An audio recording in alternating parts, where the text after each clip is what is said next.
جو ووٹر ہوتا ہے, پی ٹی آئی نے کئی ووٹر کو نکالا تھا جس نے سینٹ میں اپنے مخالف کینڈیڈیٹ کو ووٹ دیے تھے.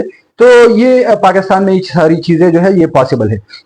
اس کے علاوہ اگر سی ایم کے بیانات کو دیکھیں تو وہ بھی اس سے بھی اندازہ ہوتا ہے, اور ان کے اقدامات اور ان کے جو کردار ہے, خاص کر جو پی ٹی آئی کے لیے جو دھرنے اور جلسوں کے حوالے سے ان کا ٹریک ریکارڈ ہے وہ بھی سب کو معلوم ہے.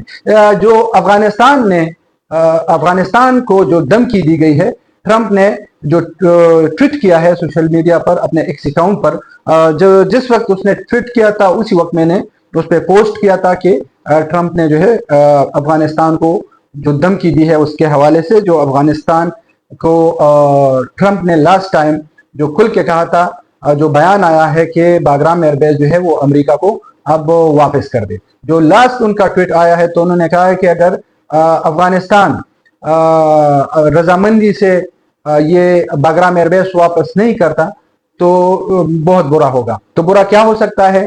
آیا پھر سے افغانستان جو ہے وہ میدان جنگ بن سکتا ہے؟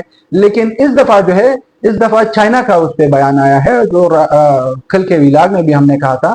چائنا نے کہا ہے ان کو کہ افغانستان جو ہے وہ اپنے فیصلے خود کرے اور اس میں جو ہے بیرونی مداخلت نہیں ہونی چاہیے.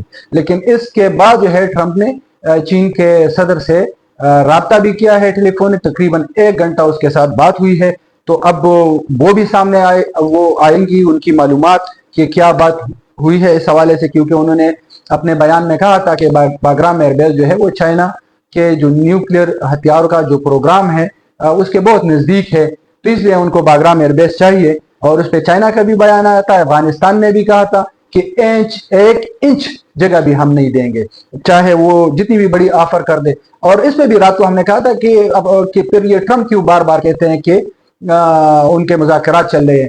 تو یہ بھی ویسے وہ سگنل دیتے ہیں کہ اب جو دوسرے ان کے بڑے فریق تھے, خاص کر رشیا اور چائنا, کہ ہم یہ بھی کر سکتے ہیں, اس کے بعد یہ بھی کر سکتے ہیں. اور یہ اگر باگرام ایئر بیس کے حوالے سے بات کی جائے تو یہ بہت پہلے سے اس پہ باتیں ہو رہی تھی, جس طرح ٹرمپ نے بھی کہا ہے اور سی این این نے بھی جو خبر دی ہے اس حوالے سے کہ مارچ سے اس کے لیے کوششیں جاری تھی. اس کے علاوہ یہ ٹرمپ جو ہے آج کل جب سے آئے ہیں انڈیا اس کے نشانے پر ہے. جب سے وہ شروع میں آئے تو انہوں نے ٹیرف لگائے, پہلے 25% ٹیرف لگائے, پھر اس کو 50% کر دیا.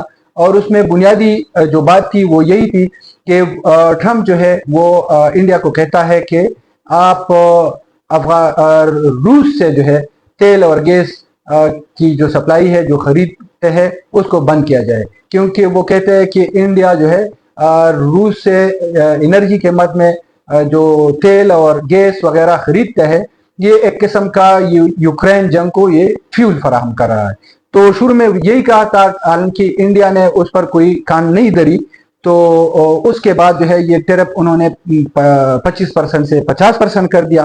پھر اس کے بعد جو ہے چابہار, چند دن پہلے انہوں نے چابہار پہ جو استثناء دیا تھا انڈیا کو وہ بھی ختم کر دیا کہ اب جو ہے چابہار, کیونکہ یہ ایران کا وہ ہے, ایران سے یہ بنے گا یہ چابہار, اور یہ انڈیا کی ضرورت تھی کیونکہ وہ سنٹرل ایشیا اور روس کے ساتھ اگر تجارت کرنا چاہتا ہے تو ایک ہی راستہ ایک ہے پاکستان کے تھرو, تو یہاں پہ تو ہو نہیں سکتا ابھی تک, مطلب یہ ممکن نہیں ہوا. فیوچر میں کیا ہوتا ہے, لیکن اس وجہ سے جو ہے انہوں نے, کیونکہ ان کو گوادر میں جگہ نہیں مل رہی تھی تو انہوں نے چابہار جو ہے وہ اسٹیبلش کرنا شروع کر دیا تھا. اور ایران نے کہا بھی تھا کہ چونکہ یہ آپ کی ضرورت ہے تو سڑکیں وغیرہ ایران نے بھی بنائی, انہوں نے بھی, لیکن باقی خرچہ انڈیا کر رہا تھا اس پہ. تو اب اس میں بھی ٹرمپ نے پابندی لگائی ہے کہ وہاں پہ بھی جو ہے وہ کوئی کاروبار نہیں کریں گے. لیکن اس کے علاوہ ایک اور بڑی وہ جو اقدام انہوں نے کیا ہے ٹرمپ نے, جو H1B کے جو ویزے ہے اس کی فیس جو ہے وہ 1500 سے بڑھا کر یہ $1,00,000 کر دی ہے. یہ پہلے $1,500 تھا اس کا فیس, اب جو ہے یہ $1,00,000 ہو گئی ہے.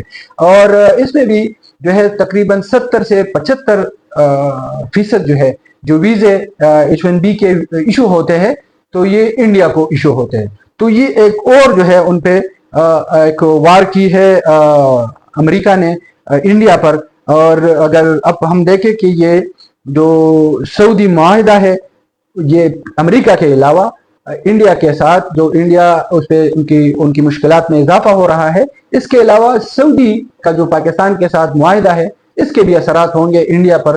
اور یہ فیوچر میں دیکھیں گے کہ اب کیونکہ انڈیا کے بہت سارے تقریباً 70-80 لاکھ جو ہے ان کے لوگ وہ مڈل ایسٹ میں ہے یا زیادہ تر ان میں جو ہے سعودی عرب میں ہے، وہاں پہ کام کرتے ہیں. اور یہ جو لوگ جاتے ہیں یہ وہاں پہ یہ ویل کوالیفائڈ لوگ ہوتے ہیں، وہاں پہ اچھی فیکٹریوں میں اچھی تنخواہوں پر کام کرتے ہیں.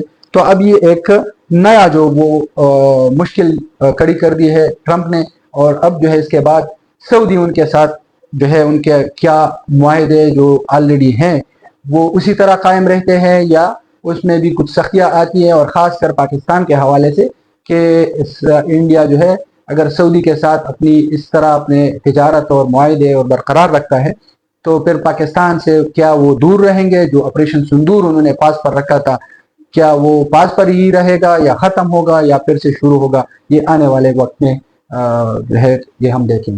شکریہ.